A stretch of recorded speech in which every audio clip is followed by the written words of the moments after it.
and that comes from 2027, for example. If, on the other hand, people show preference for a constitutional amendment process, we will also respect that wish. After all, America has several constitutional amendments that have brought the country to where it is today. It was through a process of constitutional amendment, the First Amendment, the Second Amendment, the Third Amendment, So there are different paths to reach the goal of it, but we want a constitution that works for Nigerians, and this constitution does not work on Nigerians. Now, let me make a final point about this constitution. I know there are those who believe and say we cannot have elections without a new constitution, except there is this, we can't have elections, except, well, the reality is this. You have today a president who is not interested in constitutional restructuring of Nigeria in any fundamental way. So you have a National Assembly that is like a lapdog of the president. It's not an independent institution. We know that. Anytime the president wants to borrow billions of dollars, they just sign up. They don't ask any questions. So when you have this type of situation, you have to then say, what is the practical thing to do? The thing to do is to elect a new president who believes that the Nigeria should be restructured in a manner that is fair to everybody and does not shortchange anyone. Many people have the popular view that, the North does not want. I don't think that's true. That the North does not want constitutional restructuring. I don't think that's quite accurate. There are politicians with vested interests who don't want it. Yes, but many people in Nigeria today have come to be persuaded about the need for constitutional restructuring. So we will manufacture consensus and then move forward on the basis of what the Nigerian people are saying. Thanks. Thank you very much, Prof, for that clarification. So let's have the next speaker, Hambozi, then I'll return to Dr. Okwe. Good evening, everybody. Good evening, sirs. Good evening, the co-host, and good evening, Prof, sir. Can you hear me? Yeah. Yes. Yeah. So let me start by introducing myself. My name is Abusi Jamiola. I'm a fresh graduate of statistics from the University of Technology, Ladoke University of Technology, Ogbomoso, Oyo State. I finished my service last year. It's been a year. I'm a tech. I'm into tech and coding and stuff. So, and that is because I've not been able to, pick up a good one when it comes to jobs in Nigeria. Yeah. Now, I am not going to start by blaming anybody, but I want to take a point from one of the points that you have made today.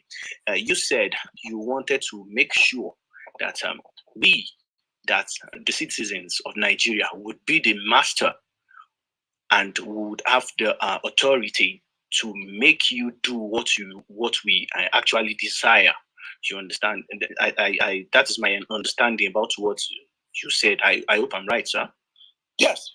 Yeah. So I want to ask that's my first question. What is your plan? How are you going to make up a platform? What is your plan to give us a platform? For example, I am a youth. I'm in my late 20s. What is your plan? How are we going to have a platform to be able to determine this, and not by just making statements or by making demands? Because it is easier said than done, sir. It is something to make demands. It is another thing to actually get the demands met. Can you hear me, sir? Yes. Yeah, so, and that is my first question. What are your plans? How do you want to implement that?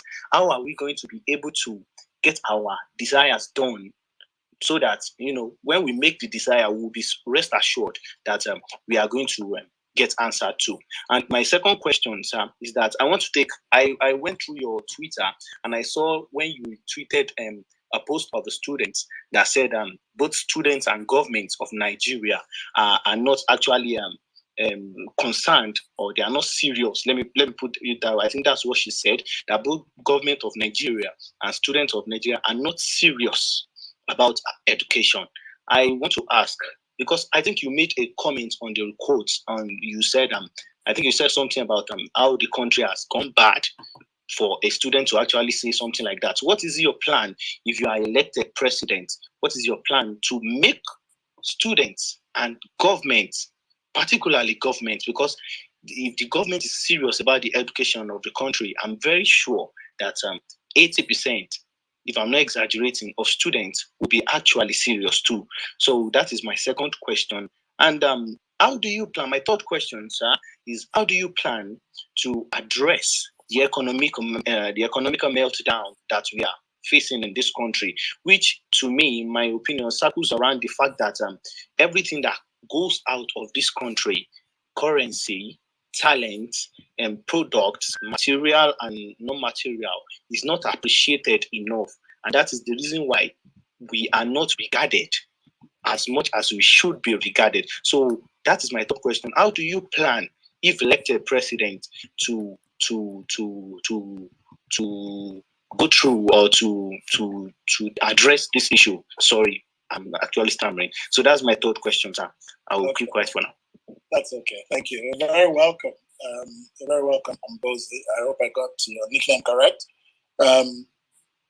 So you said, what's my plan to create a platform for citizens to be able to demand and get what they want? A very simple answer to that: making our democracy real, making our democracy work. Democracy means government by the people, for the people, of the people. That's the definition of democracy. But that's not what we have in Nigeria today. What we have is a government of politicians, by politicians, for politicians. That's not democracy. Elections, are not free and fair. And we're still in that fight to even get an amended electoral act. So when I become president, I'm really going to move for laws that will make elections in Nigeria as transparent as possible. Hopefully we will get electronic transmission of votes before this next election, if President Buhari agrees. And I call upon President Buhari to sign the Electoral Act Amendment Bill. The people who are telling him that the bill is serving vested interests are deceiving him, because they don't like the bill because of their own vested interests. And that's the reason they are trying to prevent President Buhari from signing this bill. And like I said, we don't have an independent National Assembly. So they have shown that they're not able to override anything the president doesn't want. So we have to make our democracy work for the people. We have to create the dividend of democracy. When I become president, we're going to move for laws that will move even from electronic transmission of votes to electronic voting, and we're going to bring in blockchain that will almost eliminate any possibility of rigging. Blockchain technology. These things exist, and we can get the experts to help us with it.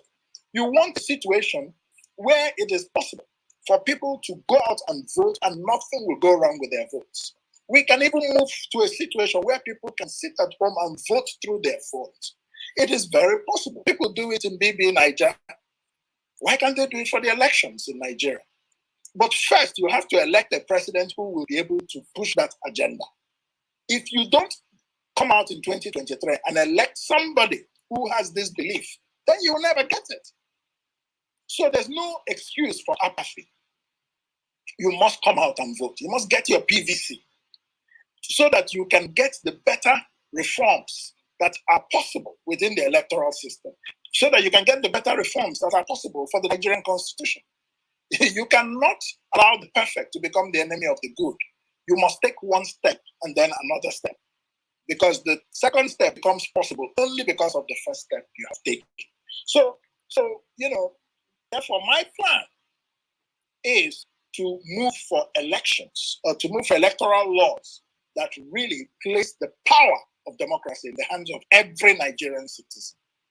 A plan that includes political education, which is INEC's duty, but they're not doing it as much as they should. Meanwhile, for now, what is the platform? We are working on a third force mega party that is not the APC, it's not the PDP. A different group of people who believe that Nigeria can be different. And they're coming together, subordinating their own interests, and saying, let's all come together, form a mega party that will have electoral weight and potential strength. And we'll be asking our citizens to vote for it. I'm a member of the African Democratic Congress, ADC. That's my political party. But if the mega party goes ahead, then it will be the ADC plus us. If not, then of course the ADC will contest the elections, of course, as a party that is increasingly popular in Nigeria today. So that's the platform we're creating now, a platform for people to exercise their choice in a different way from what they've been doing for the past 22 or 23 years, where we've so-called had democracy, but all we've had for it is 4,000 megawatts of electricity for 200 million people. Isn't that a joke? All you have had is the economy going downwards and the quality of life getting worse. All you have had is that Nigeria has become the poverty capital of the world. This is what 23 years of APC and PDP have given you. And you will still see people come on forums like this to be defending those parties. Parties that can rig and win elections, win, quote unquote, but they cannot govern. The purpose of democracy is for people to exercise their choice to get a government that can make their lives better. If you keep electing people who can't make your lives better, why should you keep voting for those kinds of people? It means that the pedagogy of the oppressed is at work. That's the only explanation. So that's my answer to that. Now, how do we make government take education seriously? As president of Nigeria, I will be an education president. And it's understandable. I'm a professor. I'm what I am in life today because of education. The education my parents gave me, as a foundation, and the ones that I got myself in a more advanced form later. It opens your mind if you want to take it seriously. So we will be invested heavily in education under my presidency. Education will have not less than 20% of the budget. Today it's about maybe 5% or 6%, which of course in itself tells you, because education is what determines the progress or regression of any society. It is what determines whether young people will have a good future because of the values it inculcates in them or does not, because of the skills it inculcates in them or does not. Education is everything. So we have to invest in it. Now, we're not just talking about investing 20% of the budget in education to throw away money. I don't believe in just throwing money at problems. But what are we going to spend that money on? We spend it on, teacher training. We have to fundamentally reform teacher training and retrain a lot of our teachers in secondary schools in this country and in primary schools, because garbage in, garbage out. The quality of teachers in Nigeria today is far lower than it used to be in the past. And that creates a dysfunctional education system.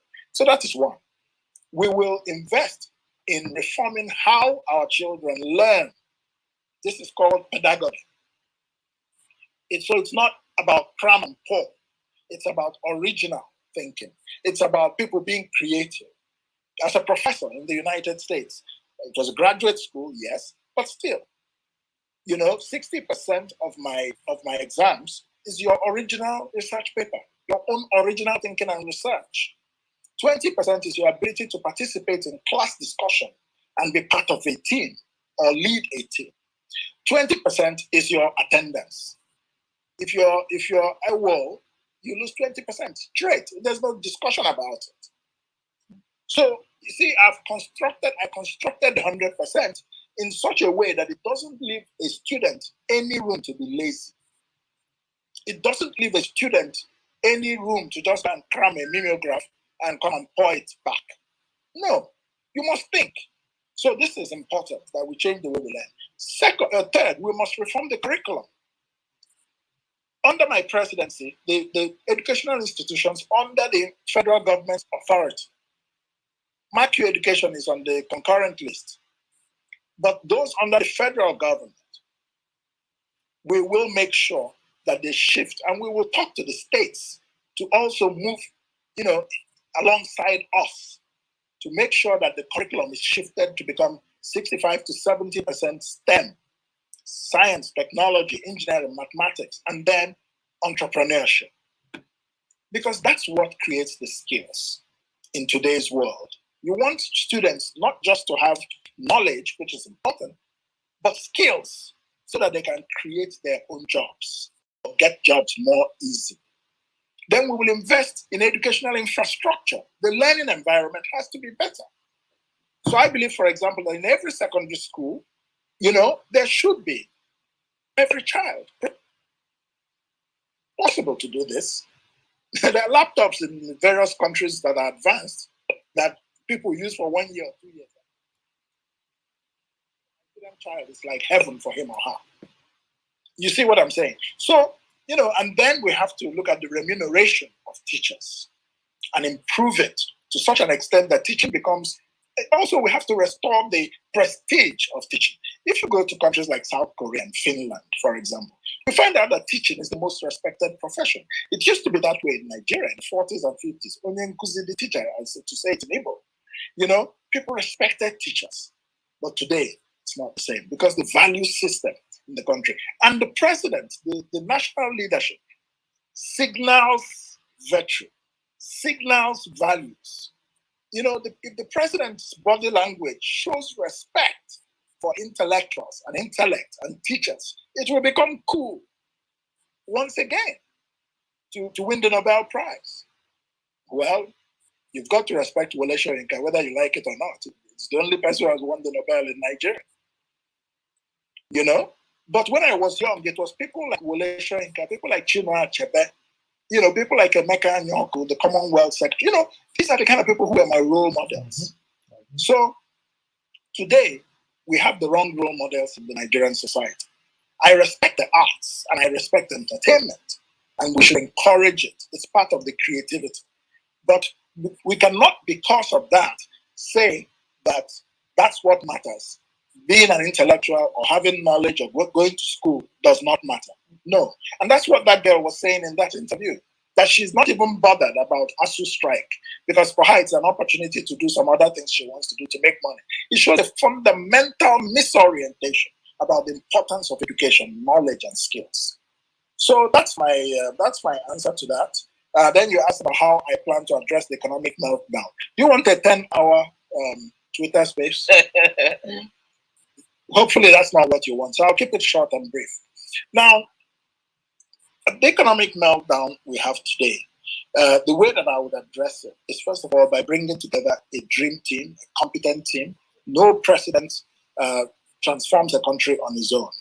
It's your team that matters most, and your own vision. Your vision backed up with a team that is aligned to that vision and can execute that vision. So, as somebody who understands a thing or two about the economy, I then know the vision I have for the Nigerian economy, which is one, that it should become an innovation economy, an economy that is driven by innovation. Two, that it should be an economy with a philosophy that underpins it. And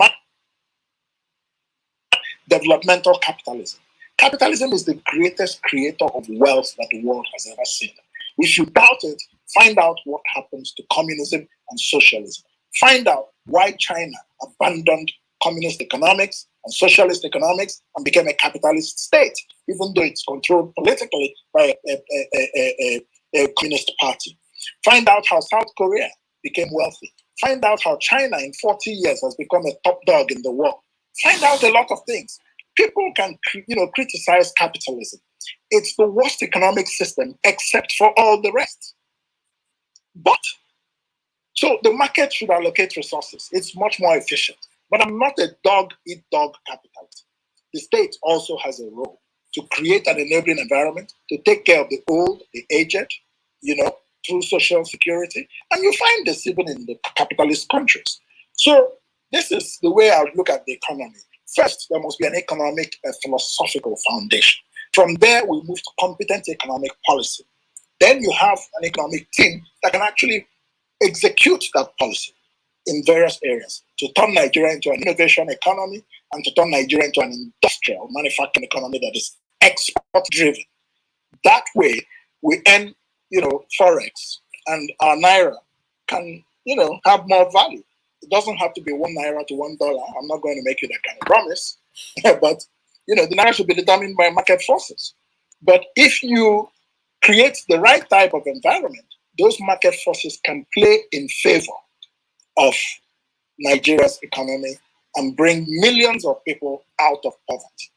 I don't believe in recycling poverty the way this government is doing. They claim they're into this welfare scheme, that scheme, but it's these are mostly schemes for sleaze. These are mostly just I like that. Yes. These are mostly, schemes for fraud that people are fraudulently using to scam people. They'll tell you we're feeding so and so people 5,000 naira a day or whatever, or a month, or they say they're giving people. I don't know. How many people have come out to say that their life has been improved with 5,000 naira a month? You're recycling poverty. You're not creating wealth because the government does not have the capacity. They don't have the competent people to think and manage the economy so that they can create wealth. Everything is government this. Once government is running anything in a country like Nigeria, go and check bottom. There'll be a yes spelling somewhere. Because people are making money and nobody's holding them accountable. So that's my attitude to the economy. The education system will influence the economy. Because if you give people the right kind of skills in the educational system, they will come out to be able to have jobs for themselves and create their own wealth.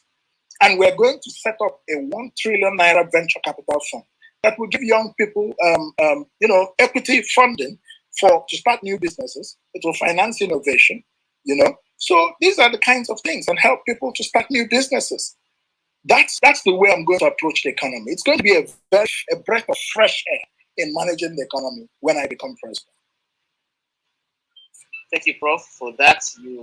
You actually written a thesis, for the person who asked the question and for all of us. I would like Dr. Kwe to go before I go back to Olawale Salami. Dr. Kwe, please. All right. Well, thank you so much, Prof. You are showing some of the things that make people like me who are very critical to decide. Well, I think at this point, I think a Prof is somebody I can line up behind and share, because one of our major issues in Nigeria is that we hardly ever test our leaders. We don't know exactly what they stand for or how they are going to do what they say they're going to do. We just vote based on slogan, based on I've been a victim of that, and I said no more. So I'm glad that you are here, but like I said earlier, this is Getting It Right NG. It has a serious focus. Okay, my heart is beating. I'm not flattered by that your introduction. If I survive your questions, then I'll know I'm fine. So go ahead. But I'm just laying the groundwork for everybody to know that I love you and I'm all in on you. But this is Getting It Right Nigeria, and until we are going to be sure whoever we're going to follow can get it right for us. So my first question, really. So my first question, and because you are actually approaching this the way we like, and most people here, you are talking specifics, so that there's a way now people have stuff to discuss it, because we're going to have a follow-up room at the Gist House app. In fact, it's even already open, where we're going to take apart some of this your answers. So I love that. All right. So my first question, which I believe is even the most fundamental for any new president, because in my own view, Nigeria's problem is basically three things. Number one, security. Number two, economy. Number three, leadership. For me, constitutional issues come after all of that. So let me take you on the security issue, because any president that comes in and doesn't have very clear what I call interrogatable solutions, he's just going to get in there and fumble like Jonathan did, like Buhari did. So I want to know what now. Of course, you can't give me all of it in a 10-minute or 5-minute response. But what is the broad strokes that you will apply if you become president today to start solving the issue of insecurity in Nigeria? That is, for me, is our number one problem beyond everything else. The number one answer to that is political will. As president, I will have the political will and discharge and demonstrate that political will to secure the lives of Nigerians. Whether you're in a farm in Borno State, whether you're in Zamfara, whether you are in Port Harcourt, it doesn't matter where. Whether you're in Benue, nobody, no headsman, no terrorist of any type, whether Boko Haram, headsmen, or so-called bandits, should be able to harass and take the lives of Nigerians. They will meet their Waterloo. Because my first job, I will put my hand on the Bible as president and swear that I will abide by the Constitution. What is the number one task of a government in the Constitution? The security and the welfare of the people of Nigeria. A state is not a state and has no capacity if it does not have three things. One, the capacity to protect its territory and to protect its citizens and their life and limb. Two, if it cannot collect taxes effectively. Three, if it cannot provide administrative services efficiently. If these three things are not there, that state has failed. These three things do not exist in Nigeria. So you make your deductions. So one, I will have the political will to secure our people in Nigeria, from the north to the west, from the east to the south, because that's why I would have been elected. My number one loyalty is to the Constitution and to the people of Nigeria. It will not be to any other interest. It will not be to an ethnic group. It will not be to a religion. It will not be to any foreign country, even if I have cousins there. It will not be to anywhere else or to anything else. It will be to the people of Nigeria. So that's political will. The president must have it and create value for the lives of his or her citizens. That I will bring. Political will. Everything starts from there. If herdsmen come and destroy your farm and kill you and rape you in Benue, and I tell you to accommodate your brothers and sisters, what am I telling you? So what am I telling you? I'm telling you I lack political will to secure your life as a Nigerian, because I may be compromised in some ways, either by emotional attachment to certain, entities or ethnic groups or religious persons or whatever, or origin. It doesn't matter. So political will is number one. And if the president has it, it's not so difficult to secure this country. That's number one. Number two, there must be a professional, intelligence-driven security system. That is to say that we will act on intelligence, not just to say we are relying on brute force to fight terrorists. The most important reason why there has not been any other terrorist attack in the United States since 9/11 is not because of their weapons. It is because of their intelligence. They are ferociously monitoring everything, and they've taken out many planned terrorist attacks before they could be executed. That's the value of intelligence. So my second approach will be based heavily on intelligence. Third is to re-professionalize the security architecture. The security architecture must be led by people who are competent. So I will not appoint people because of their ethnic group. I will not appoint people because of their religion. I will appoint people because of their expertise and their commitment to the job of securing the lives of Nigerians. That's number three. Number four, we have to improve the relationship between the people and the security agencies.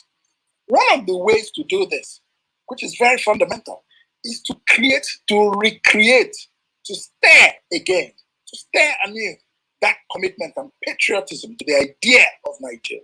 Many people have lost faith in Nigeria, and so they don't care. If they don't care about Nigeria, they will not care about securing Nigeria. They will care about other things. Maybe they want to make money from the security situation. Corruption. There's a lot of corruption in the security sector. This is an open secret. So for some people, the war against terrorism should last forever because they're making money from it. So these are the foundational issues that I will address as the president of Nigeria. So we will go to the matter of the police force. It is the foundation of Nigeria's security problems. The police force is simply ineffective. I mean, the last ranking I knew ranked Nigeria's police force the worst in the world. 127 countries ranked, and Nigeria's police force was the worst. And you shouldn't be surprised. With a police force like that, it's untrained, it's undermanned, 350,000 people, too small. I think the police force should be nothing less than 1 million people, well-trained people. We have a problem of unemployment. Most of those people can move into the police and security services.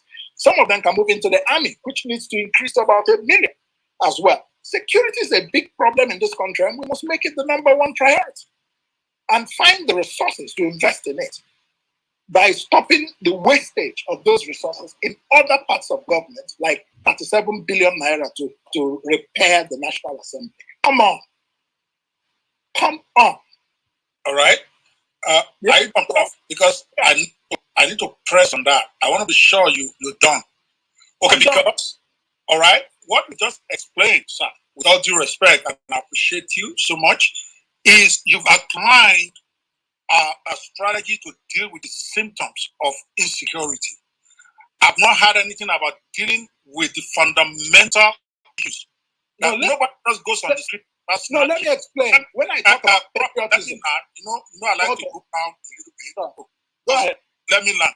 So what I'm saying is that unless they are really mad, nobody just goes out there and start causing violence. So the will, I get.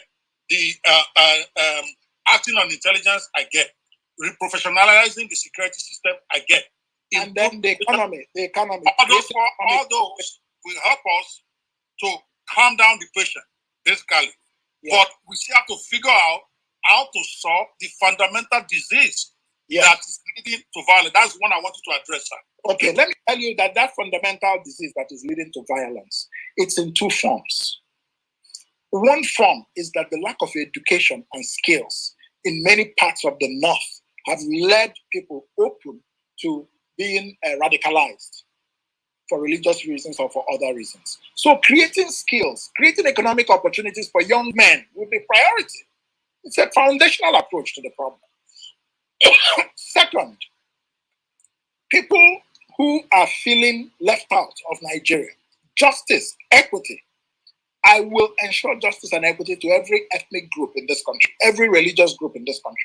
Nobody's going to feel left out. When you let people feel marginalized to such an extent that they become violent, you are compromising your national security in a very fundamental, because one of the fundamental reasons why there is very little security, for example, in the Southeast today, you have the Biafra agitation.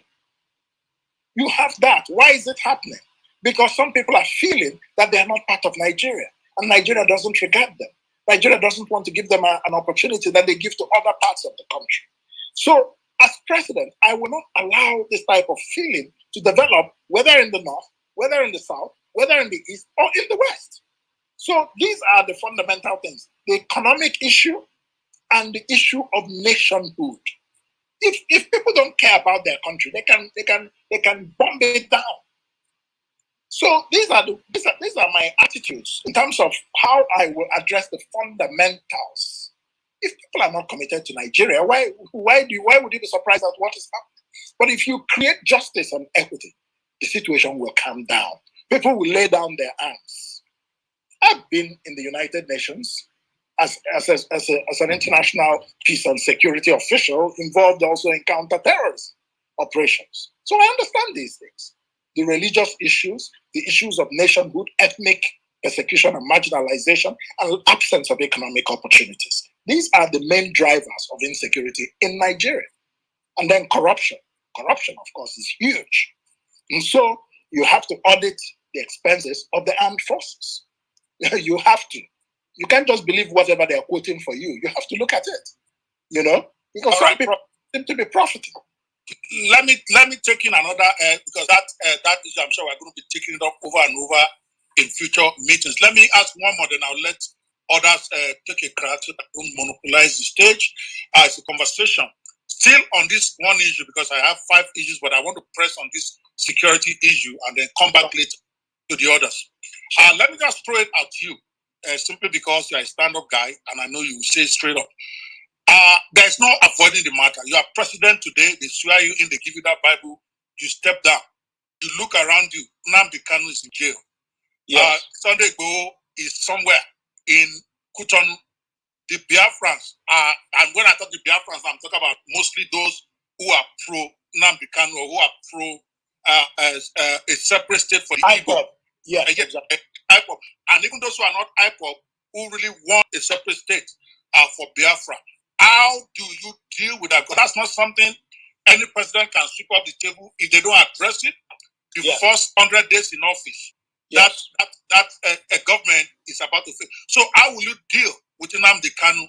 How will you the Nnamdi Kanu scenario and what as well as people, even though they might not be majority in their states, but these are issues. I'll let you answer that, and I'll let you go for now. Thank you, sir. Okay, thank you very much. My leadership style is to address problems frontally, transparently, and in a manner that builds confidence among all stakeholders. I don't shy away from issues. Shying away from issues is not leadership. I will not shy away from the issue of Biafra, the issue of IPOP, the issue of Odudua land, Iboho, or the issue of the Niger Delta Republic. No. Now, the way to handle it is this. First of all, is to secure the country effectively. I will not, as president, allow anybody to use violence that is not controlled or contained. That's the reason why Nigeria is a state. You cannot allow what they call unknown gunmen. There's no such thing. There is only, you only hear such phrases because the government is weak or not committed enough to real security for its people. So we will restore order and restore peace and calm. There will be none of this unknown gunmen or unknown men or whatever you want to call it. So number two, we will also go to the root cause of the matter. Why do you want to break away from Nigeria?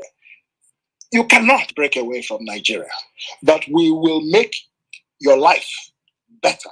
We will give you justice and equity. What are your demands? They should be put forward. Do you want restructuring? Many people want restructuring. You want to break away from Nigeria? No, the Constitution does not allow it. You say you have the right to self-determination. Okay, I'm an international lawyer. Let me educate you a little bit about self-determination. It is an absolute right when a foreign power is occupying your land. When you are seeking it inside the context of an independent country, it depends on the Constitution. Do you want a constitutional amendment to allow you to secede? You can argue for it politically.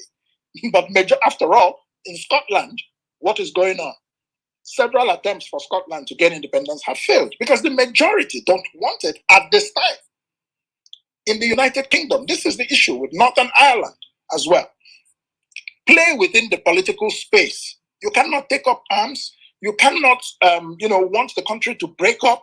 There must be orderly discussion of differences. But the Nigerian government does not want to have an orderly discussion that respects the agitations of Nigerians. No, everything is a high-handed military response. That's why there is no peace in the country. Give the people justice you will not give them. Allow them to agitate and to be peaceful in your agitation, and it can be discussed. So this would be, I will defeat those arguments with superior arguments and with a governance style that is inclusive, fair, and just for everyone. That's how you handle agitations. And that's how I would handle the matter of IPOP and Nnamdi Kanu and the matter of Sunday Igboho. They can be solved politically. Even if courts are involved and the courts come to the end of their process, we will look at their judgment. The exercise of pardon power is a political power vested in the presidency and in every leader around the world. And people exercise it as part of a political solution to a fundamental problem. So I've been a diplomat. I know how to handle these types of situations. The problem is that we have leaders who are not competent to handle the challenges that are facing this country. And so those challenges look at if they're impossible. You look at Igboho, you look at Nnamdi Kanu.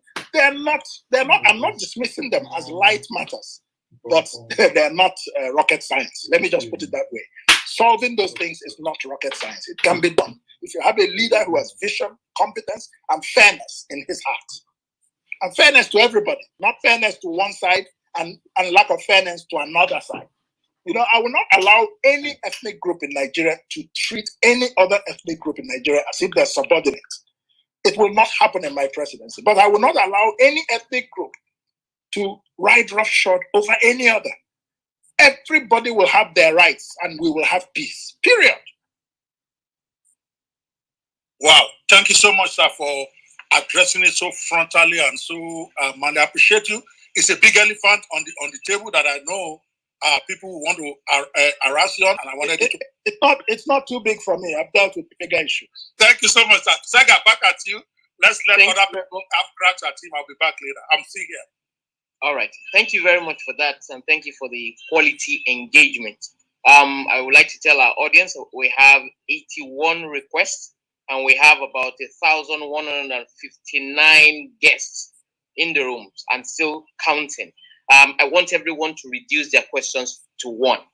So if you have enough time, we can go over it all over again. So Dr. Great, you can go on with your questions. While after you, I'll go back to Olawale Salau. Thank you. Thank you, Segalink, and thank you, Professor, for the time you've been with us so far. Thank you so much, sir. I have a few questions for you. Before you go on, can Professor hear you? Can you hear him now? I can hear, sir. Okay, all right. Yes, okay. Sir, what in your view qualifies you to really be the president of Nigeria? That's my number one question. My number two question is, when we were talking about the issue of constitutional reform, you talk about you are going to, two options are viable in terms of maybe a new constitution or reforming or amending the current constitution. In thinking about maybe a new constitution or even the amendment, you mentioned achieving consensus. Now, how would you achieve consensus when, or can you, is there any provision for referendum in the current Nigerian constitution that can allow that consensus? Or are there other ways that you can achieve consensus without referendum? That's number two. My number three question is, if elected president today, how do you engage experts, scientists, and doctors in Nigeria to be able to prevent future pandemic and put Nigeria in a better place? I'll just end it with last one. Going through your profile, sir, is very amendable. And I'm just going to ask you, sir, you've done everywhere else, Oxford, Harvard, and this is just a banter. Why did you omit Cambridge? Thank you. I like that. Thank you very much.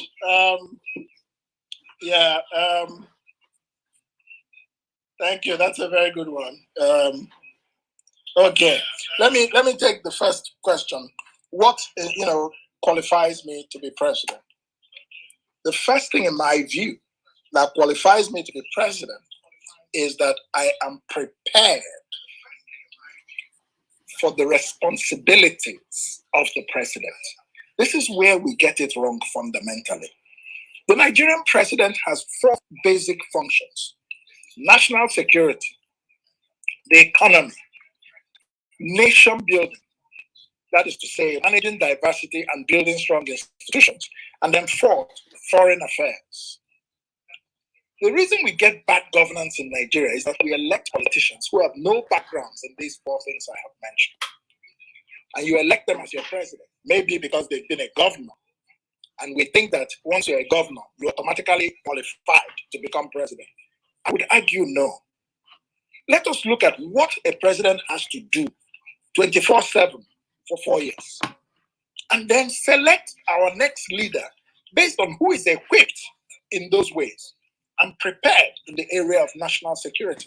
National security is not just about wearing a military uniform. We have a general as president. We're not more secure because of that. But I've laid out for you how I would approach security.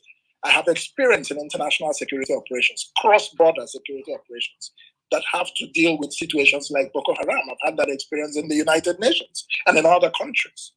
I know the role of intelligence in providing security. I know the role of proper analysis of the causative factors of insecurity and how you deal with them in a fundamental manner. So that's number one. I'm prepared to handle the responsibility of securing Nigeria. Number two, nation building. I have led teams across United Nations missions that were nation building assignments, whether in Croatia, whether in Rwanda, during and after the genocide, whether in Cambodia. I am a nation builder. I know how to build a nation. Building a nation means creating a worldview that every citizen can relate to, and propagandizing that worldview to every citizen, so that despite our differences, there's something around which we can unite that is higher than the things that divide us. That's what you have in the United States. That's what you have in Europe. That's what you have in all countries that have been successful.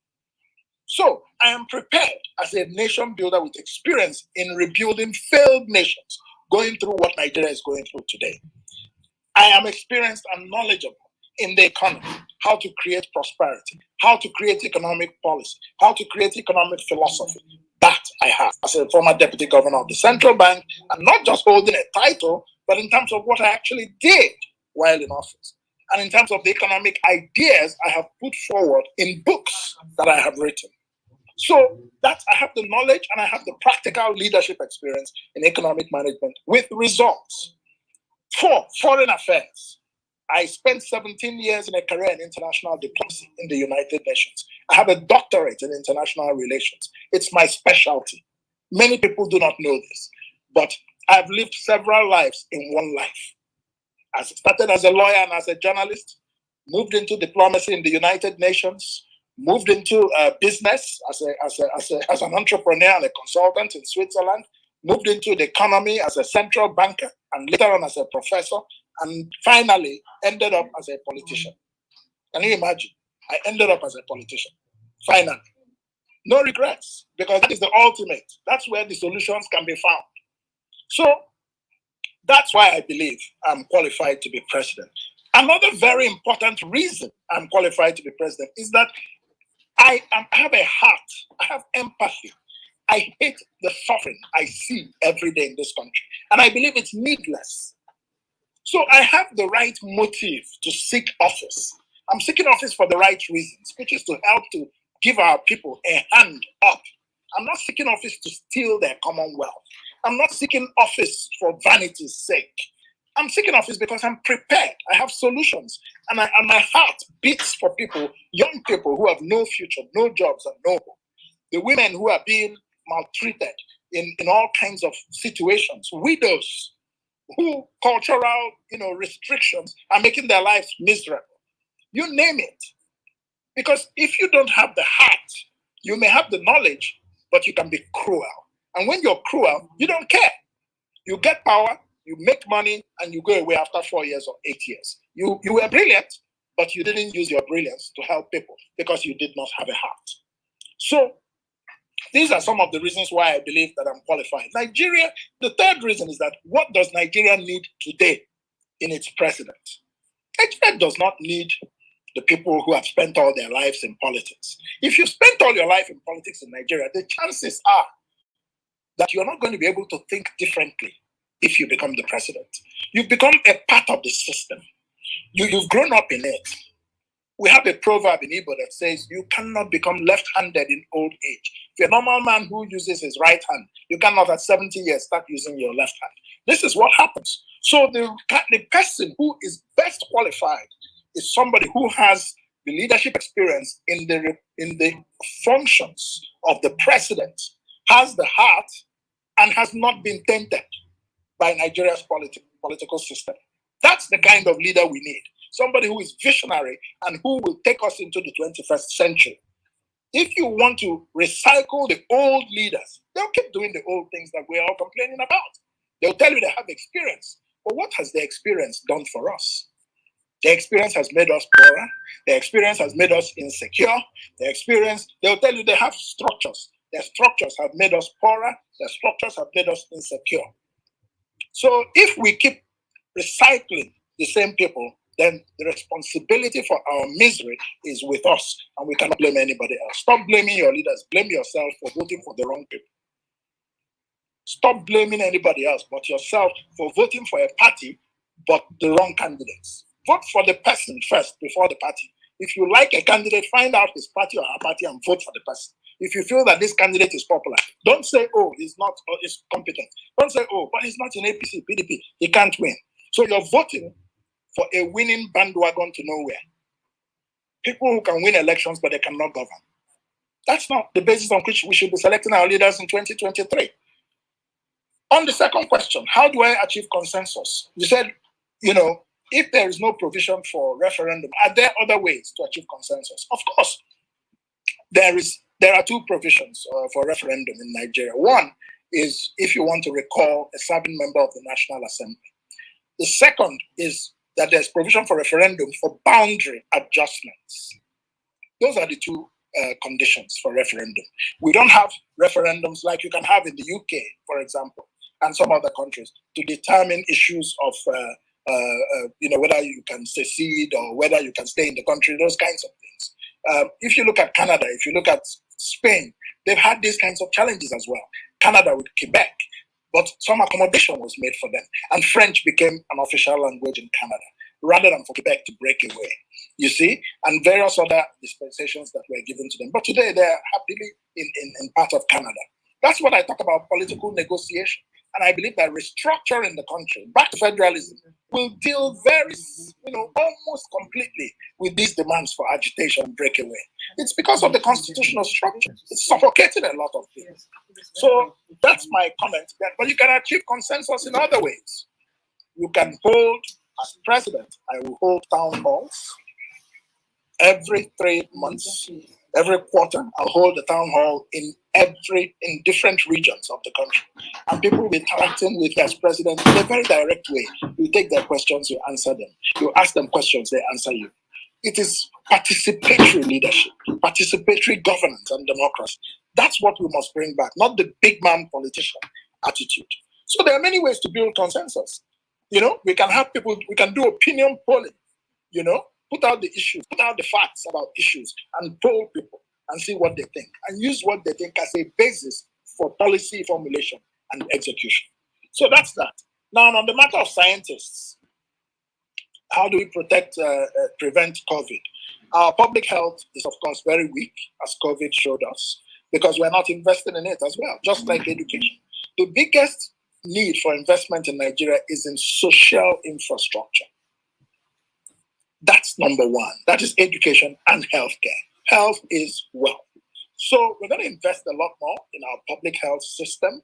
We're going to create, I also have a vision for a program for diaspora to come back to Nigeria, with a diaspora fund that will enable them to earn 75% of the salary they were earning abroad for 5 years. Many of these kinds of people are in the health sector. So we're going to stop this brain drain and reverse it in the health sector. The doctors, the nurses who are all Japan going away, we'll bring many of them back and we'll make the conditions for those who don't even want to go away also competitive.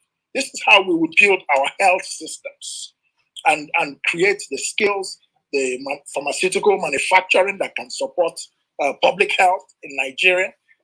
All these are approaches to public health, So investing in public health. Making sure we have functioning public health facilities. COVID showed that, I told you, that the third element of state capacity is the ability to provide administrative services efficiently and effectively. That includes public health. So we're going to invest in creating, clinics, hospitals around the country that can deliver public health services, and at least one specialized hospital in each ultra-modern specialized hospital, one in each geopolitical zone. So, there are people who are experts in public health. They will be part of my dream team, and we'll be looking at some of these issues. But again, it's something I'm quite keen on. We saw what COVID did. We're just fortunate that something seems to be strong in our genes. Otherwise, COVID would have wiped out people in this country and in Africa. But the economic damage it did was quite severe, and we're only just beginning to recover from it. We must prevent this sort of outbreak the next time, making sure we're ready. Thank you very much, Prof. Wow. That takes a lot of, we're trying to digest all that you have just said right now, because it really hits it goes straight to the heart and the mind. We really appreciate you. We appreciate your time, and we appreciate the devotion to each of those questions, your commitment to them, and the way you're saying things, the way you are explaining these things. It shows it's coming deep from within, from the fountain of your understanding and knowledge and experience and exposure. And we pray that this will not be the last time we'll be engaging you. Yes. If and when you become president, we should still be having our town halls digitally, so that people can still talk to you the way we're talking to you today. Absolutely. I hope that's a promise. Absolutely. There will probably be 100,000 people on the Twitter space, but yeah, exactly. We'll do it. Exactly. Thank you very much, Dr. Grateful. You know that. Okay, Olawale Salami, let's have you finally. Thank you for your patience. One question alone. One question. Thank you very much. My greetings to all the 1,159 people who are listening this evening. I'm Olawale Salami. I'm a physician and a scientist. I'm based in Brussels. I work for a pharmaceutical company that's on the top 10 of pharmaceutical research in the world. Whenever I listen to Prof, it's a masterclass in leadership, and Prof Moghalu has rekindled my hope that there's something to look forward to in Nigeria. So, Prof, you have elaborated on your plans for health, for security, for social infrastructure, for all the very fundamental sectors that are needed to build a robust society. But I want to argue, Prof, that no matter how much energy you place in building all these sectors, there is a monster in our society. It's a hydra-headed monster, which whatever it touches, it destroys. Prof, that is corruption. So corruption and impunity are the reasons why no matter how much investment you make, if you become president, they will never work. So, Prof, I want you to elaborate. How are you going to address this monster called corruption, knowing fully well that it is something that is part of our society and must be addressed headlong? So, Prof, this is my question to you. Over. Thank you. I want to tell you something about corruption. It's a part of every society. The difference between Nigeria and other places is that in Nigeria, it's at the core. In other countries that are doing well, it's at the periphery. Another major difference is accountability, which is what keeps people on the straight and narrow. If people know that if they are corrupt and they're caught, like in China, you could die, or in some other countries, you could go to jail, it will serve as a restraint. So it's not that there are angels in various other countries and there are devils in Nigeria, in every village in Nigeria. No, it's because we do not have strong institutions to ensure accountability for acts of corruption. You read in the newspapers, so stole 30 billion. He has been sacked. Is that a response to somebody who stole 30 billion or 30 million? You just sack him and send him home to go and enjoy what he stole? That's the problem with Nigeria. We're not serious about fighting corruption, but we make a lot of song and dance about fighting corruption. Meanwhile, it has grown worse and worse. At least $1 trillion has been stolen from this country, from the public coffers of Nigeria since independence. And that's a conservative figure. So, what will I do about corruption? You start from the fundamentals. Corruption thrives where the value system is weak. So the corruption becomes the master. It can no longer be on the periphery. It moves to the center. So reviving and restoring a value system, which is part of this matter of the creation of a national worldview, a national ambition. How do you do that? You begin from the education system. As president of Nigeria, I will introduce the teaching of ethics in schools so that our children will grow up being taught right and wrong. Because what is happening now is that corruption is seeping down even to the kids in our homes. They're seeing it as something that is normal. A friend of mine was telling me something, a story that I found very amazing. An elderly man, about 70-something years, or close to 80. He said to me that their small child, years ago, he was driving his toy car around in the living room. And then he would go vroom, vroom, vroom, vroom. Then he would stop after a while, bring out his hand and do something as if he's giving somebody something. Then he would keep moving, vroom, vroom, vroom. So he asked him, why are you stopping and doing this with your hand?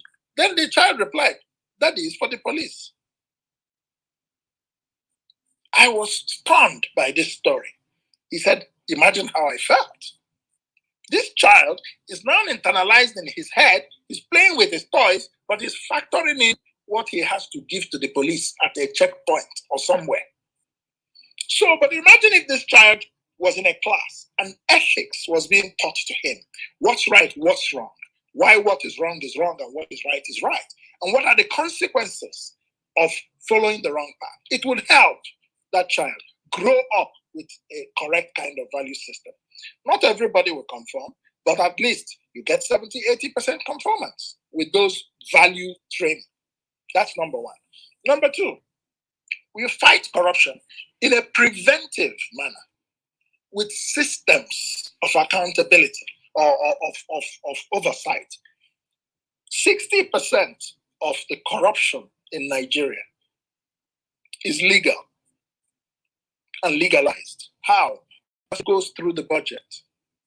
The budget is padded beyond belief, and the president will sign it and send it to the National Assembly, which will pad it further by adding their own. Nigeria is one of the few countries in the world where I see the legislature adding things. What is the definition of appropriation? An appropriation is the approval of spending that has been submitted by the organ of government with the responsibility to make the budget, which is the executive. But in Nigeria, the legislators themselves appropriate. They add to the appropriation. So, what would I do as president?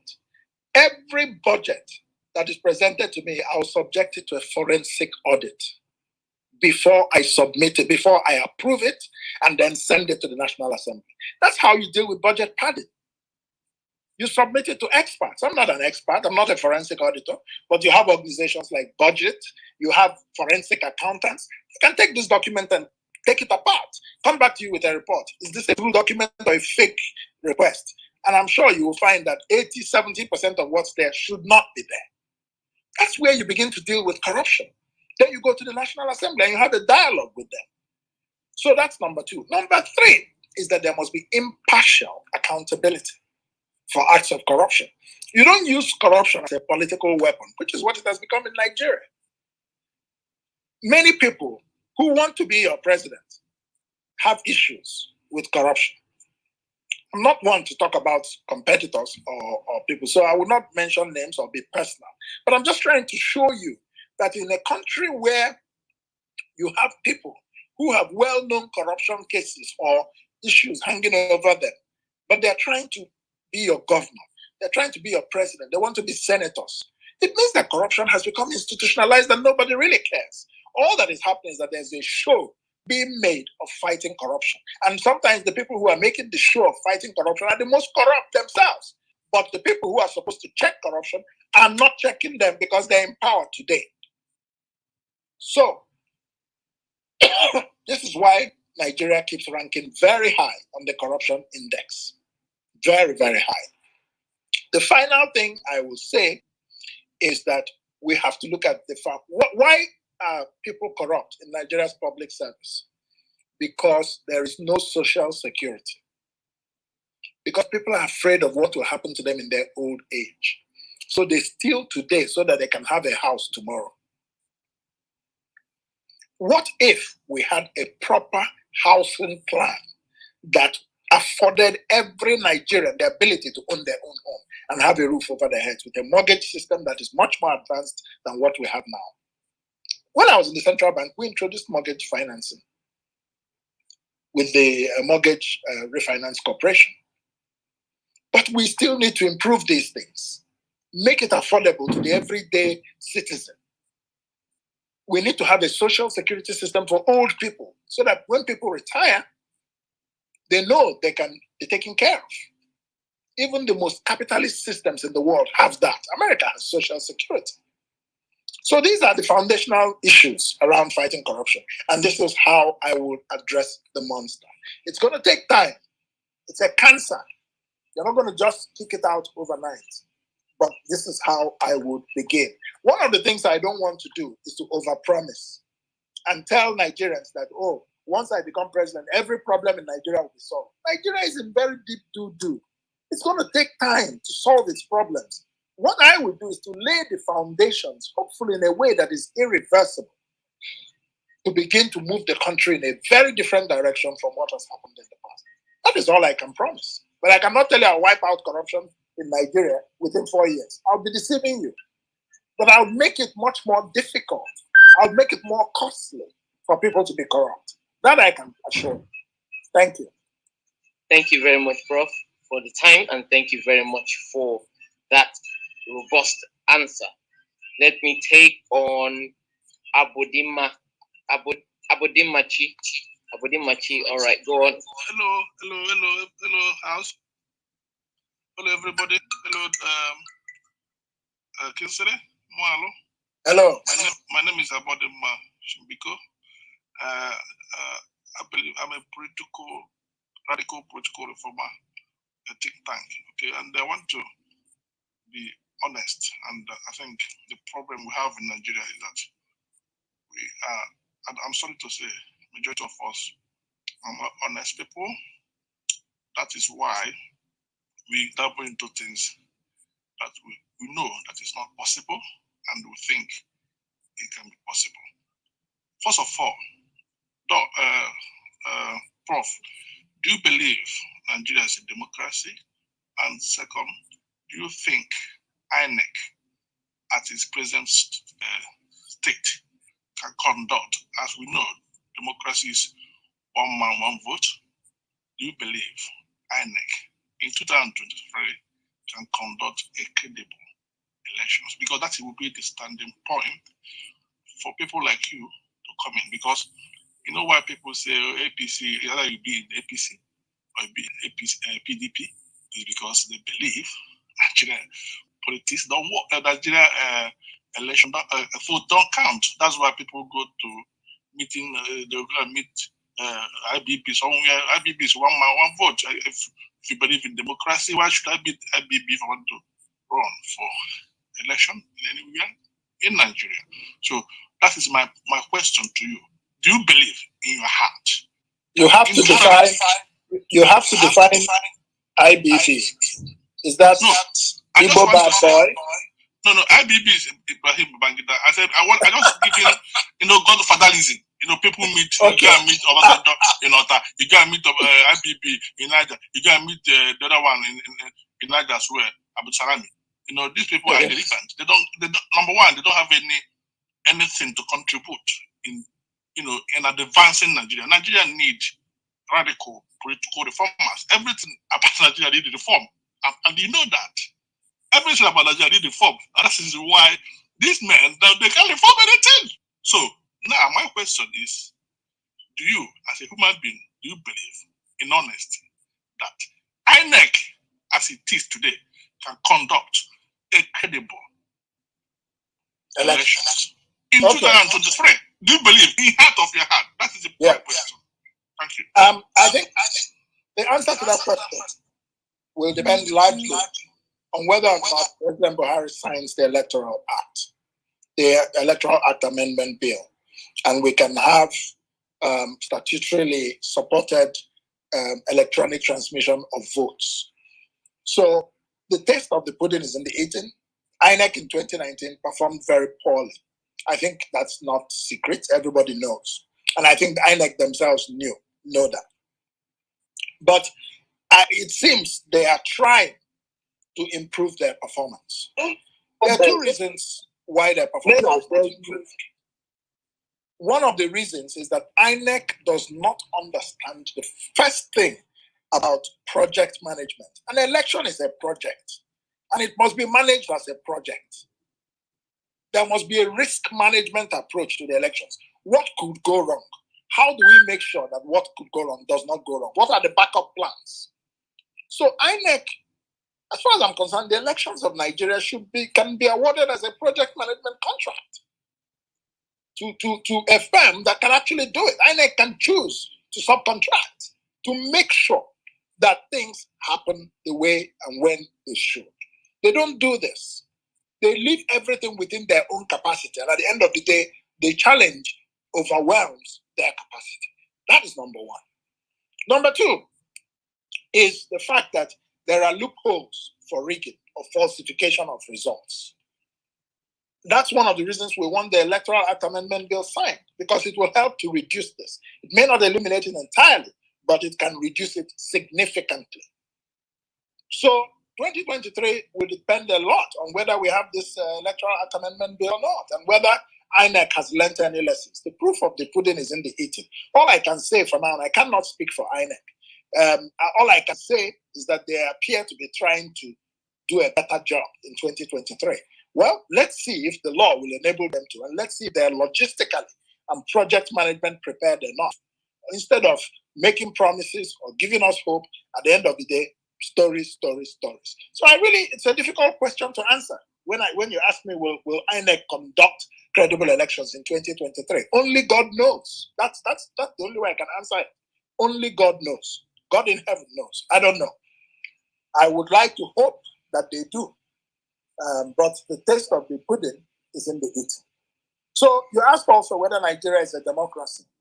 Nigeria is a pseudo-democracy. Nigeria is not a real democracy. I think I made that point earlier on. Nigeria is a pseudo-democracy because the people who are supposed to be the definition of democracy are not, the voters are not informed. They are poor and hungry and can be bought.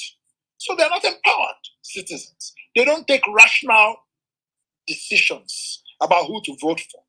Their decisions are not based on ideology of the party that they like, because this is the ideology of this party or that party. So when you have this type of situation, then you have the election rigging, which just means that Nigeria's democracy is just a pseudo-democracy used to, what we have is civilian government. But we don't yet have real democracy in Nigeria. People retire from governor, they must go to Senate. People hold up INEC people counting votes at gunpoint and force them to declare themselves winners of an election, and it is allowed to pass. So it's not a democracy, really, in any real sense. It's a pseudo-democracy, because what it does is that it just legitimizes a ruling class every 4 years. That's all. But it's not, when you look at the meaning of democracy, we're not there yet. Thank you. Thank you, Prof. You have reiterated the fact that it is education, which is the original idea behind democracy as designed by the Greeks. Education is emphasized because education seeks to solve a problem of the people themselves, raising the level of their curiosity and appetite for knowledge. Absolutely. Thank you very much. Let's go with Obinna Nwosu.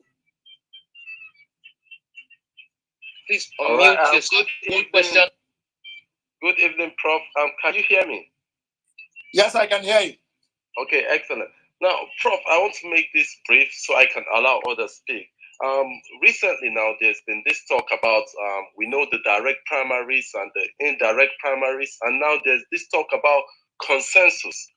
I'm someone who believes that young people should get involved more in politics, and young people should be given a fair and equitable playing ground in politics, and I know you are someone also who believes in that, because I have been following you for a long time. I know the love and passion you have for young people and wanting to get them have a fair society, a fair treatment in society. So what I want to ask is, I would like for you to throw more light for us and to this idea of consensus, and is this something that is a disadvantage to the youths who are already underdogs in the political system? How does this idea of consensus candidate impact on the youths? Given I'd like to hear your view on that and how it will affect the average Nigerian youth who may want to get into politics to make a difference. So that's my question. Thank you. Okay, Obinna, thank you very much.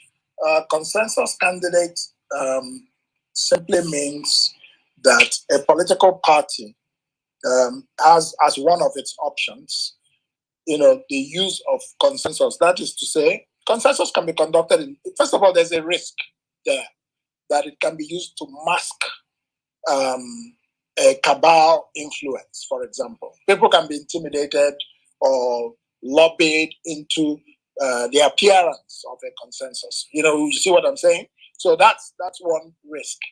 But it can be managed. It's a risk that can be managed. And a real consensus can go by sampling opinions among different sections of a political party to decide who in this running this race will be the best for us. The party may have good reasons. They may not want to. They may not want breakaways or splits. And so they find a way to manage the consensus. They can say to all the people submitting to the consensus, you have to do an undertaking that if you're not the one selected, you cannot still challenge the outcome. That sort of thing. Okay, now, Prof, let me yeah. It because I'm focused more on the youth now because okay, yes, I'm coming. I was coming to the youth. So young people should be structurally involved in politics so that they can be part of the consensus decisions. If people are not voting, they are not members of a political party, and all they want to do is to run for office, not too young to run. They want to run for office, but they don't belong to political parties and they don't come out to vote. Then, of course, consensus processes can be disadvantageous to you. I think that consensus could also serve as one reason why young people must make sure that their voice is heard and strong in every political party in Nigeria. So that whether the decision is by direct voting, whether it's by indirect voting, whether it's by consensus, they have their say. They have the population. Why are they ceding ground to people who are older than them to control everything? And then they go and be complaining about the youth. But they will not go and join parties. They won't come out and vote. So the youth of this country, as you rightly noted, they are the reason I'm in politics. To do my little part, my humble quota, to give them a future, a better future. But we also have to be honest with young people and tell them that they are disappointing themselves. They give themselves every excuse why they cannot vote. Even if there's rigging, do you know that if you overwhelm a polling booth with your votes, it's going to be very difficult, if not impossible, to rig. Rigging happens when there is voter apathy. It's easy to rig. When the numbers are low, when the voter turnout is low, it's easy. If the voter turnout is high, it becomes much more difficult. So I would say that young people are not necessarily disadvantaged by consensus if they are part of the political parties where these consensus decisions are taken. If they're not in the party, then of course there's a problem. So I would say, if you're not at the table, you shouldn't be surprised if you're on the menu. That would be my answer to the matter of consensus. If the law provides for it, then it's part of the law. There's nothing we can do about it. Thank you very much, Prof. That was direct. Mr. Tunde Adeparusi. Thank you very much. The host, I appreciate this privilege and opportunity. It's such an honor. To our dear Prof, our incoming president, I want to appreciate you. I've listened to you. Sorry, my mic was off the other time and the internet wasn't functioning well.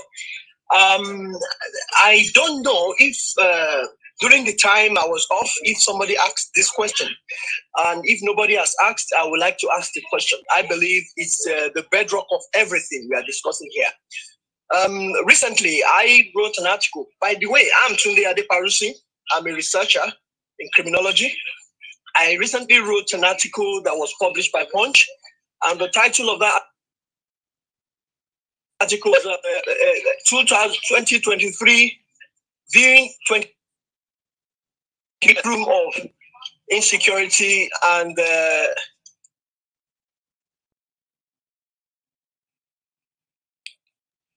crisis. And I want to ask, sir, and the proliferation of the same menace all across the northern region, which I'm very sure, if care is not taken, will have the ugly head of this issue rising in the south as it is now. So what are you doing, or what is your plan to ensure that this raging menace is stopped? I know it might be, we know that, just like you explained, all these issues, they will go through some level of processes.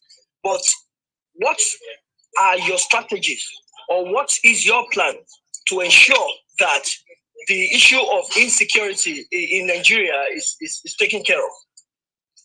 Thank you. That's my question. I've answered this question before. Okay. I don't know if, Sega, what do you say? Should I start repeating myself again?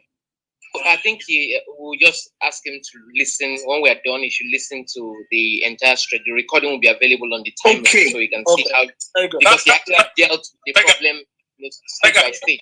Yes, sir. That tells you right there that Prof is not a politician.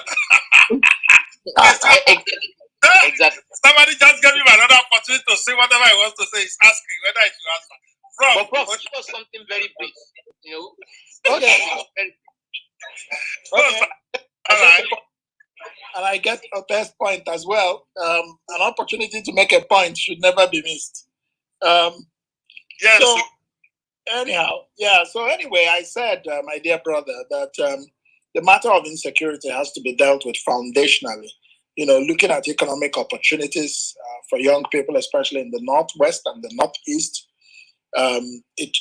giving them education, giving them skills, then, reforming the police, because the failure of the police is one of the reasons why civilian spaces have become increasingly militarized.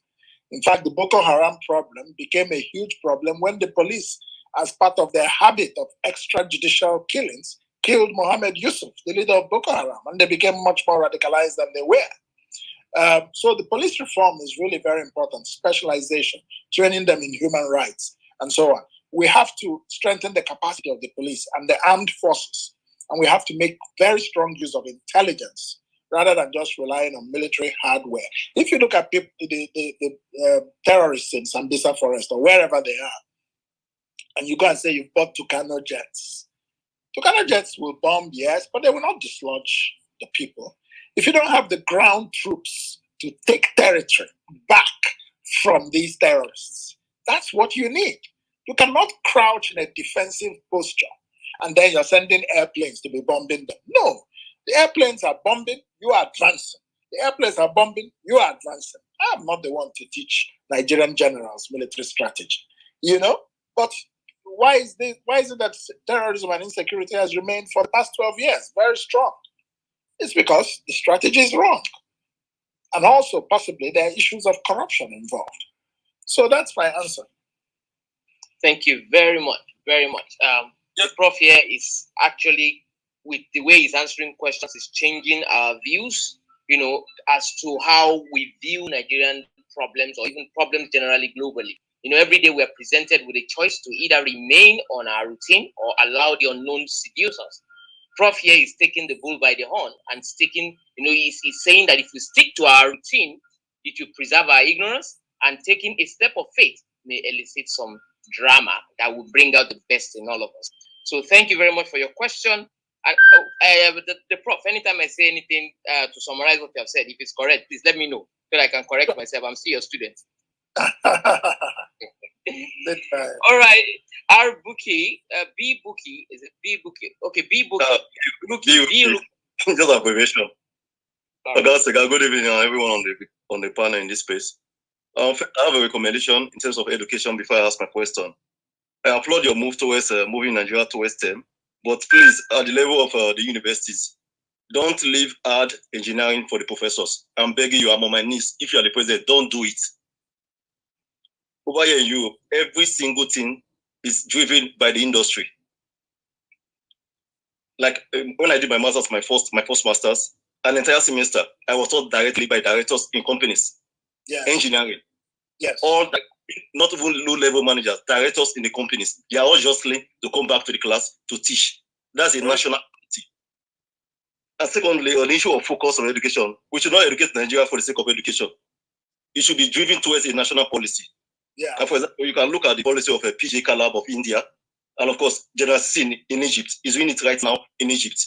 Everything is moving towards manufacturing in Egypt, both tech, everything. Exactly. Now, my question. Very good. Because I know you, from what you have been saying, I think you believe in the Keynesian or neoclassical system of economics. I belong to the school of Austrian economists, so we might differ in our approach. But I have a question. Everybody I've come across in the last 3 years, they all say one thing. For Nigeria to have a seat at the table in the Global Committee of Nations, we need to produce just 3 items: electricity, steel, and cement, at least BUA Group and Dangote, they have taken care of that of cement. So my question is this: do you believe in that idea? Secondly, what's your steel policy? I'm talking specifically about Ajaokuta Steel Company. Of course. Thank you. Of course. Thank you. Thank you very much. I do believe that those three things are very essential for industrialization. Of course, there are other building materials today beyond cement. So the cement part can be debated. But cement has many uses. It can also be used for road building and so on and so forth. So remains a very important product. But electricity, certainly number one. Without fixing the electricity problem, the productivity problem will be difficult for us to fix in our economy. And when we talk about inclusive economic growth, we are talking about growth that is driven by the productivity of labor. You see, we have Minister of Labor and Employment and Productivity, but we don't know how much the economy is producing. We don't know how much, we don't even know whether labor is laboring, So, but when you come to steel, Ajaokuta Steel, what we have to do with Ajaokuta Steel is to attract investment in a steel manufacturing plant in Nigeria. It's unfortunate that all the efforts to do this in the past have been bogged down by corruption and inconsistent policy. But you see, you bring foreign investment in to produce steel, because without steel, you cannot industrialize. If you look at South Korea and how they industrialized, they focused in the beginning on steel industry and other countries. But you also have to look at trade policy, because without trade policy that creates some sort of, even if it's temporary protection for a steel industry in Nigeria, imports can make local production uncompetitive. If you don't deal with the electricity problem, production will still be very expensive, and then it becomes uncompetitive compared to imports from China. So you have to deal with these things as a compound issue. Look at the linkages between them, not just take steel and go and bring a steel industry, but you're not looking at trade policy, you're not looking at the electricity situation. So definitely I'll prioritize investment in steel companies, and we can have discussions with steel companies about what do they need in terms of an enabling environment for Nigeria to have an indigenous steel company that produces steel. Not just one, but several, actually. You cannot just have one, otherwise you have a monopoly. That's the problem with Ajaokuta, and it was meant as a state company. But today, I don't believe Nigeria is in a situation where the state can run companies and run them profitably. It can happen in some countries, but not in Nigeria today. It used to happen in the 60s and in the 50s and in the 70s, but not in today's Nigeria. We're too far gone for that. Companies have to be founded and run on market basis. That's the only way we can have them. So yes, I prioritize steel.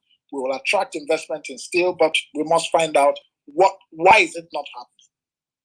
And then we create those conditions that answer the questions of investors. That's the way to go. Thank you, Prof. The future, they say, is female. I can see Ola, I can see Steven, I can see Emmy, but just just indulge me for a while. Let me bring up Chidi Uchechi.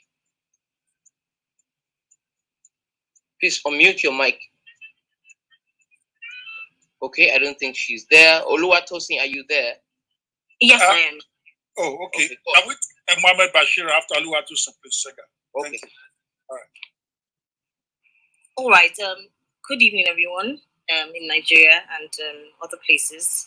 It's been such an interesting experience listening over the past hour to what the professor has said.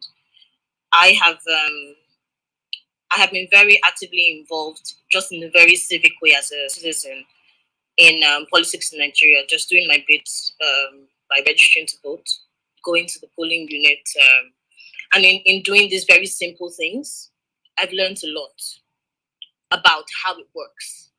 And I'll be very frank that I'll very briefly tell you my experience in 2015. So I live in Lagos, Nigeria. I went to Ado Primary School to vote. And when I got there, we were told that we were not going to be allowed to vote because the NYSC members who were supposed to handle that particular section of our unit had absconded. I wasn't going to accept that, and I did not, because I had booked a guest house close to the polling center the day before, because I moved away from where I had registered to vote. I was there with my mother and my husband. So I simply refused. I asked the people who worked there to train some of us to use the machines, because the machines seemed to me just like POS terminals, and I'd worked in retail. So I thought, this is simple, we can learn, employ us as ad hoc staff. And long story short, I ended up working as a member of INEC that day alongside 9 other Nigerians who agreed to take on that responsibility. And it was such a learning. So I'm going to be very quick to tell you what I learned. In my units, in the unit that I handled, about 90% of the people that came to vote at that point voted for PDP. From what I was observing, a lot of people, majority of the people that voted, I would say maybe another 90% of those people, did not know who they were voting for, did not know anything. They were totally ignorant and seemed to have been guided by someone to say, look for the umbrella, put your thumbprint. It was a presidential election, so there was the Senate and House of Reps and all that together. And everyone who came to vote was just doing what they thought they were told to do, so to say, or seemed influenced by some other force beyond their own minds. It was rather disappointing, but what I learned there, what that experience taught me, and the experiences in other elections taught me, was that there is such a massive gap in education. And that's why when I listen to Prof Moghalu speak, I'm happy that he's learned that as well. And but the summary that I took away from that experience, my experience in 2015, in 2019, when I voted for Dr. Moghalu, was that it will take several, maybe decades, to get Nigeria to that place where the populace is aware, where democracy makes sense, where the power of everyone, where it makes sense to have a true democracy, because we just don't know. And that absence of knowledge is a huge problem. The majority of people who were at that polling unit, probably, if I were to guess just very randomly, don't have a phone today, or maybe have a phone, but they don't have data. They can't be on a forum like this. They don't know Dr. Moghalu. All they know are these very micro ideologies that are shared in the environment about how PDP will favor Igbo people in this area, vote PDP. That's it. And that is the majority. The minority are people like you and I who can come on Twitter, who have data, who have an education, and who can understand what Dr. Moghalu is saying. The majority won't understand. If they were here, they would need help understanding what he's saying in the first place. So I just thought it would be important to share this very deep experience of mine, because it got me thinking, how do we solve it? It still, from my perspective, comes down to education. But I think Nigerians need to be very well aware and realistic in our expectations of what's going to happen and when it's going to happen. If I had the power to make a president today, I would take this man and make him president now. However, no matter what his intentions, his capacity is, he cannot transform Nigeria in 8 years. It doesn't matter. First, because of the powers of the president today in the constitution that we do have, and what the limitations are, and how there's so much of lack of understanding. Even on my part, I would say I learned over time, what can the president really do within the constitution of Nigeria today? What are his powers? What are his limitations? Even with the will, right? And I think that's the sort of thing that we need to sort of address, try to address. I engaged a lot of people at the polling unit, asking questions, one of which he raised here, which was, why are you not voting for this man or that other man? And it was the same thing. Oh, they cannot win. I was so baffled by this response that I picked my phone, I made a video, and I asked people, why do I keep hearing this? I'll take you back to 2015 and how I made sure that my polling unit, I can say, I can assure you that the unit where those of us who volunteered, the elections were free and fair. How did it happen? My husband told me, you're risking your life. He was standing bodyguard. My mother, I sent her back to the hotel. We stayed there till 9:30 p.m., counting votes one by one. We're using our torchlight, candle, all sorts of funny stuff to count the votes that day. And we made sure that every party agent got their own copy, because I got to study the process, got their own copies of the results and took them away. And then we left. So check 2015 at the primary school, whatever results you got there, that was real, that was true. The elections were free and fair at that unit. I know that, in fact, later I got to think about the risk I was taking. They said, oh, they could have brought some guys to beat you up, you could have been killed, but it didn't happen. Well, it didn't happen. We stayed there till 9 p.m. and we made sure. But there are not many Nigerians that would do that, not because I'm better than them or because those of us who did it are better or whatever. It's just simple. The education is not there. The understanding is not there. There's something that Prof. Moghalu talked about, which is this national ideology. I don't know, it's zero. It's absent.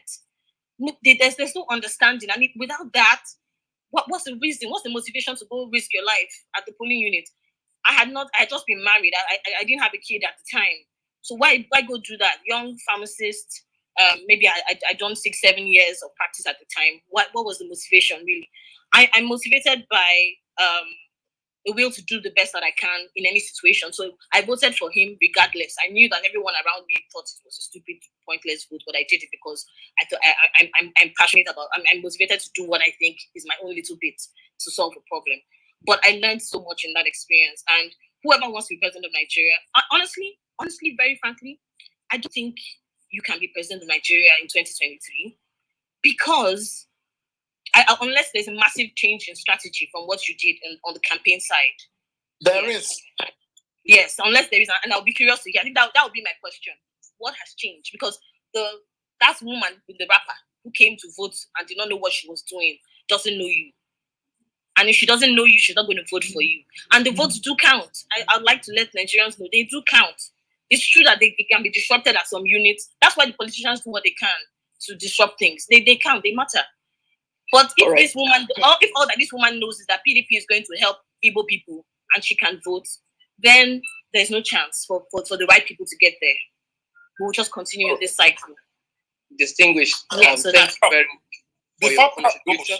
I just wanted to, because this is a unique opportunity, Sega, for us to speak to the issue that lady just spoke to. Because there is this a wonderful submission. Because there is this misconception, before we give it to Prof, that we youth, or let me not say we youth, let's say we Nigerians, I can't call myself the youth again.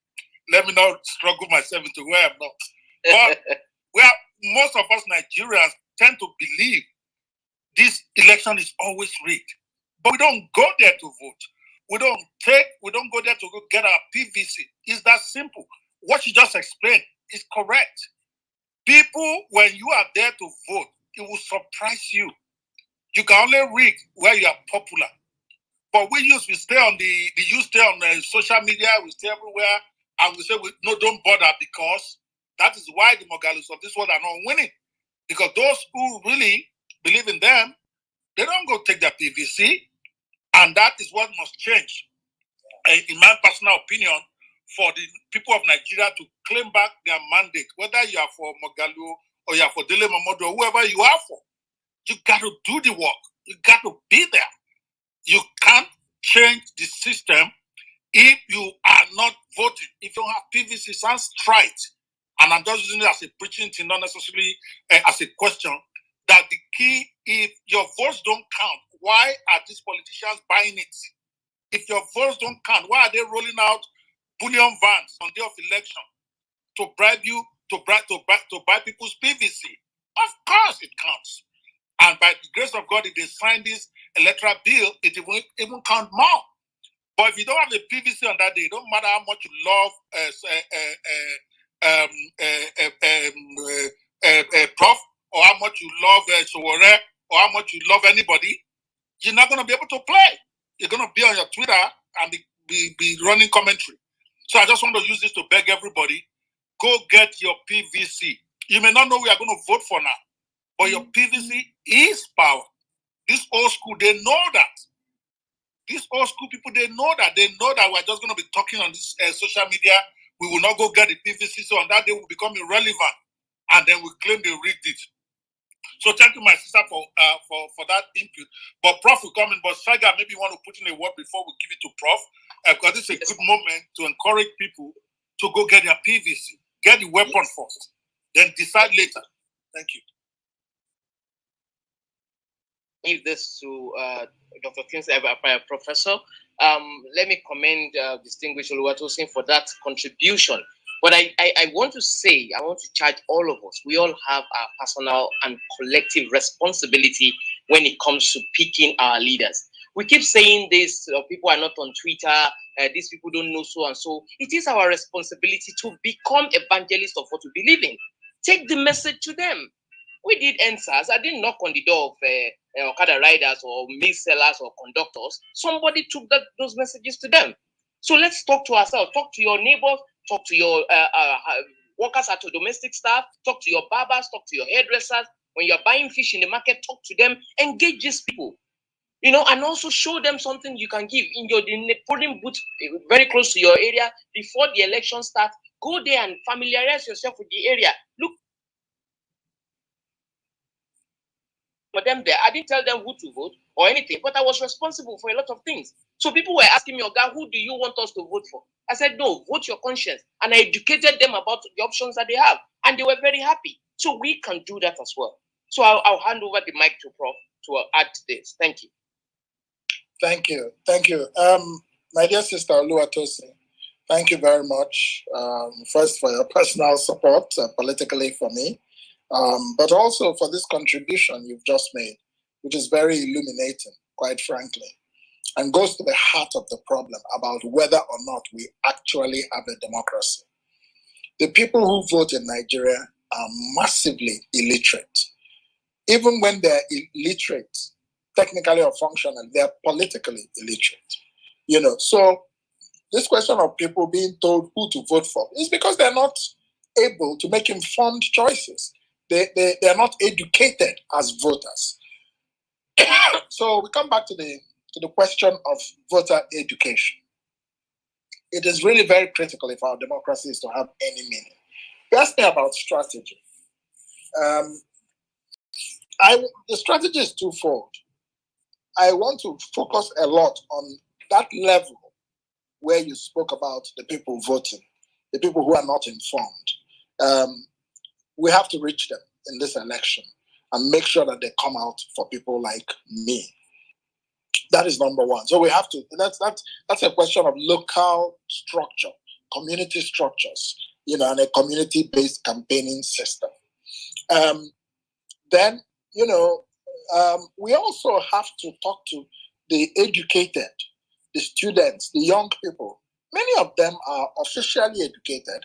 The reason they're not there to vote and their space is taken over by these people who don't know anything and are told who to vote is because of apathy. Even among these young people, there is also a herd mentality that you see. Who is this influencer telling us to vote for? Who is this influencer telling us, you know, I don't know why people simply are unable to make judgments for themselves. You know, we should make individual judgments for ourselves. Look at the candidates. Don't say, oh, all of you must come together before I can come out and vote. If they all come together, fine. If they don't, vote for the one you like. So, I mean, you know, we're going to be trying to bring out educated people who previously have not been voting because of apathy. And we're also going to try to reach the traditional voters, many of whom are not informed or educated, but make up the bulk of voters in reality.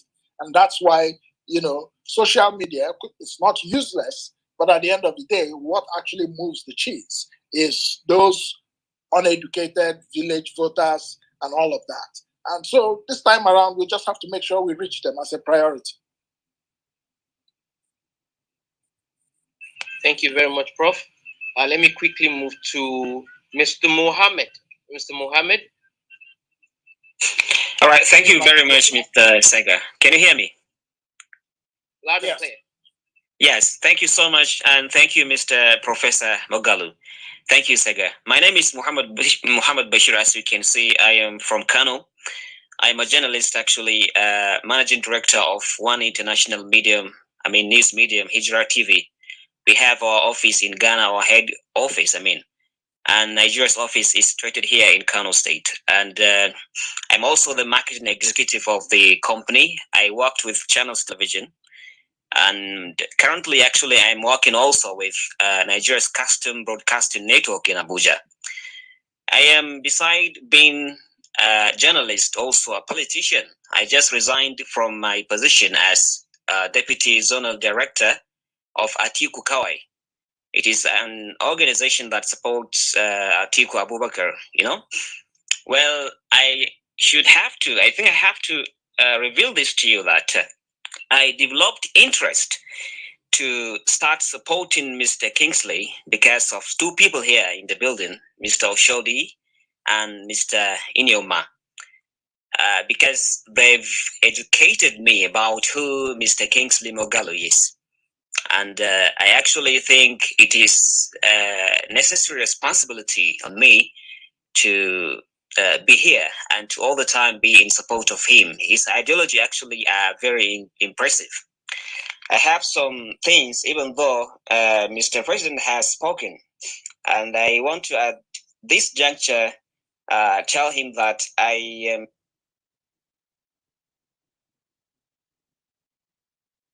of course, the challenges we face in the North is no longer news. Everybody in the country is aware of what is going on in the North, and the insecurity and how it is actually going into an infinite extra mile from Boko Haram to banditry to excessive kidnapping and raping, of innocent people, women. I don't know, maybe if I should have to ask Mr. President about all these things, but one of the key issues that, according to security experts, which brings about or is a kind of creating this issue of insecurity and many other menace in the North, is illiteracy, which is as a result of out-of-school children, and drug abuse. How is the Mr. President, how is Mr. Kingsley Moghalu, when sworn in as Mr. President of Nigeria comes 2023, going to address these issues? Thank you very much, Mohammed. Thank you very much. I am really I'm sorry. Also, sorry, Mr. President. I would want to also raise this to especially Mr. Sega and all other people who are key supporters of yours. That seriously, in the North, I think maybe you have a very limited or less or few, let me put it this way, supporters. Most people actually do not even know so many things about you. Before I developed or I agreed to develop interest to support you, actually, I had to ask Mr. Oshodi and Inyome to tell me more about you. I even have to go to search about what plan do you have for Nigeria. So that is actually what is happening in the North. It is not, everyone that is even aware of you. Yes. Yes. This has to be actually addressed because to me, you are such a person that should be a kind of supported, and people need to know about you. So North is the key also. Yes. No, thank you very much, Mohammed. You're very right. Let's start from that last comment. I have many friends in the North, but I recognize that we need to do more to create more awareness about me and my views, my political views and my political program, and the plans I have for the North and for Nigeria as a whole. And I do have very good plans for Nigeria and for the North. So we will work harder. The campaigns have not officially begun. We're all in preparatory mode and preparatory stage.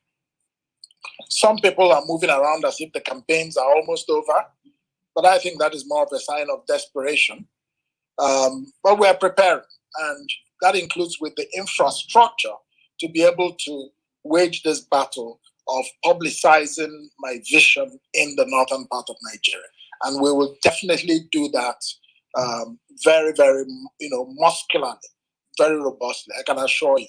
In another 6 months, 5-6 months, hopefully, you will come back with a very different report in terms of knowledge, awareness, and hopefully even more following in the northern part of the country. So thank you for that.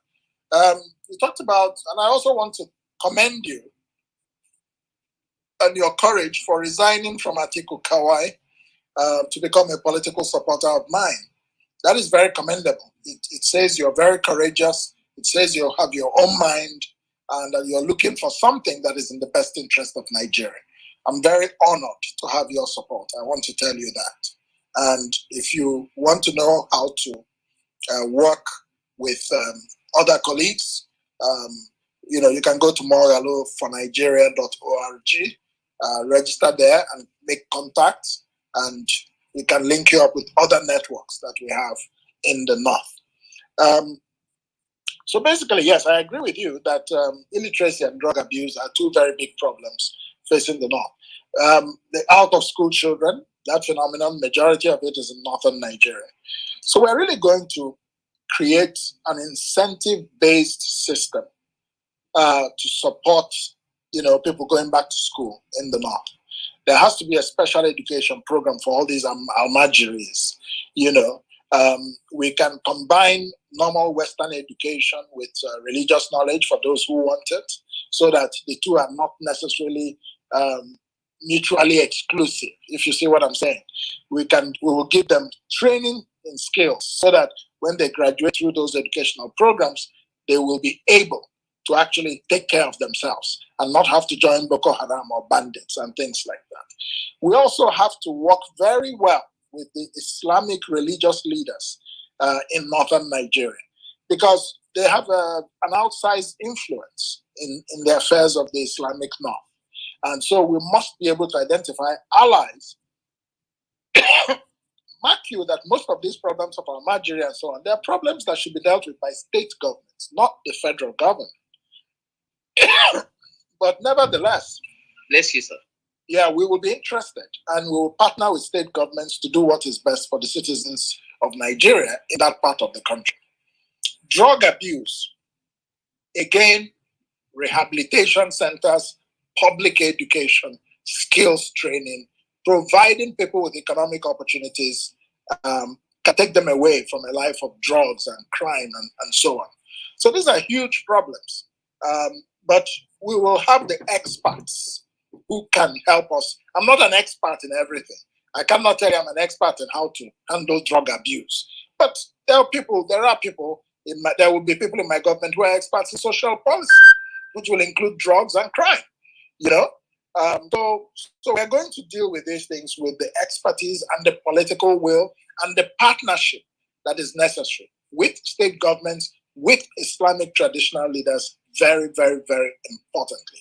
One of the problems of the North is that, yes, the political elite in the whole of Nigeria is very selfish, but it appears as if the ones in the North take the sweepstakes, because it seems that some of them, for them, the raising debt for them is that they have to be rich, successful, so that others can be poor and illiterate and come and beg them for alms, and this, so the political elite does not seem, ever since the time of Ahmadu Bello, it seems as if the political elite in Nigeria, since after the time of Ahmadu Bello, because Ahmadu Bello worked very hard for education in the North, and opportunities for people. But it seems as if the more contemporary political elite in the North are not concerned with the people in that part of the country. They're only concerned with themselves, acquiring political power so that they can steal government funds, and that's just not good at all. So the change has to come at several levels, because who is responsible for those 10 million out of school children? They have governors, they have MS. Why is it being allowed to happen? The MS and the religious leaders need to speak up for social reform in northern Nigeria. And this is why what I liked very much about my friend and brother, Emir Muhammadu Sanusi II, Sanusi Lamido Sanusi, when he was Emir of Kano, he pushed very strongly for social reform. You know, I know it was a bit controversial, but the North must confront these problems so that it can become like Malaysia or Dubai. I don't know, you know, why the North should tolerate poverty at the rate at which we find it there. It's not acceptable at all, and it's not acceptable to me. You know, so as president, I'm going to develop very strong partnerships with the emirs, with the religious leaders, with the state governors for things under their jurisdiction, but we'll be watching over them to make sure they do those things. Because if they do it, it's better for the whole of Nigeria. You know, if the North is stabilized economically, Nigeria will boom, you know. But if it continues to be degraded security-wise, eventually those problems will come to the South and destabilize the whole country. So that's my perspective on the matter. But it's very good to know you, and thank you very much. Thank you, Prof, for that. We have Oluyinka, distinguished Oluyinka Oyeniji. Quickly, one question per person now, so that we can go around the room. Okay, Mr. Yinka, if he's not there, Olabalo. Okay, Mr. Yinka is here. I'm here. All right, so thank you very much, Sega. Mine is not a question. I'll just make confession, and I hope I can keep it in 30 seconds.